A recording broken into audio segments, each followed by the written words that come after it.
প্রথমবারের মতো এক পোষা বিড়াল যাচ্ছিল ইতালি। 4 বছর ধরে পরিবারের সদস্যের মতো লালন করা সেই বিড়াল ক্যান্ডিকে নিয়ে তৈরি হয়েছিল এক অন্যরকম যাত্রার গল্প। কিন্তু শেষ মুহূর্তে ঘটে গেল অঘটন। মুন্সিগঞ্জের স্বপ্নিল হাসান শিথিল ও তার মা রিক্তা বেগম ঠিক করেছিলেন রোমে থাকা পরিবারের বাকি সদস্যদের সঙ্গে এবার ক্যান্ডিও যাবে ইতালি। সবকিছুই প্রস্তুত, বিশেষ খাঁচা, পোষা প্রাণীর পাসপোর্ট, সরকারি অনুমতি, এমনকি লাখ টাকারও বেশি খরচ করে নেওয়া হয়েছিল টিকিট।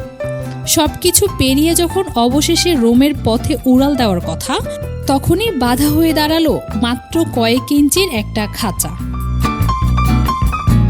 ঢাকার হযরত শাহজালাল আন্তর্জাতিক বিমানবন্দরে জানানো হয়, বিড়াল বহনের খাঁচার উচ্চতা প্রয়োজনের তুলনায় কম, তাতে ক্যান্ডির শ্বাস প্রশ্বাসে ঝুঁকি থাকতে পারে। আর তাই অনুমতি মিলল না ফ্লাইটে ওঠার। রাত তখন 3:15, নতুন খাঁচা কেনারও সুযোগ নেই। অবশেষে চোখে জল নিয়ে প্রিয় ক্যান্ডিকে রেখে যেতে হলো শিথিল আর তার মাকে। এখন ক্যান্ডি আছে রিক্তা বেগমের বোনের বাসায়। তনিকা রহমান রোজা ভালোবাসা আর যত্নে রাখছেন তাকে। তবুও প্রিয় মা আর শিথিলকে না দেখে ক্যান্ডি নাকি এখন মন মরা। 2021 সালে মাত্র 15,000 টাকায় অনলাইনে কেনা ছোট্ট বিড়াল ছানাটি আজ পরিবারের এক অবিচ্ছেদ্য সদস্যে পরিণত হয়েছে। আর সেই পরিবারেরই ইচ্ছা, আগামী জানুয়ারিতে ক্যান্ডি যেন সত্যি উড়ে যায় রোমের আকাশে, তার প্রিয় মানুষদের কাছে।